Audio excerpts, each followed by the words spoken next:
Minamadali ang pagproseso para maging santo? Ang buwa ka ng inang to? Putang inang simbahan to? Diyos ko, nakakahiya maging katoliko. Sa totoo lang.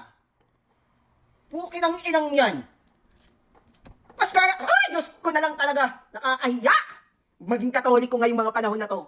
Putang inang mo, Flavi. Hoy, sigben nga perti ka bulok! Nakuwangan ra kaghada kay wa nay mo patol nimo ti mamaka ka. Nagyaw-yaw na pug kag ampaw. Kani laging pa eskwelahon ta na mayabas. Oo, muna'y hinungdan. Hindi mo alam paano mag-beautify, paano mag-canonize, nagyaw-yaw kag ampaw. Ikinakahiya ka din, di ka pwedis katoliko. Kaya ang katoliko, dili mga salot sa lipunan. O di, demonyo.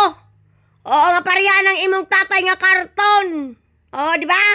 Di ba? Gapil-apil ka kasabot ka canonization, kasabot ka beatification. Tunta, bogok, bolok patay gutom. Ni mamak kang animawa ka. Manggali may nagsaba.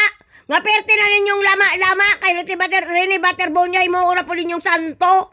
Mga kunuhot mong nawong. Mga baling kunuhot mong utok. Wagani may magsaba kay inyo na pong yaw-yaw karon padagano ninyo Senador si Robelen nanay ni Baterbonya. Nga apil-apil ka ng bolo ka.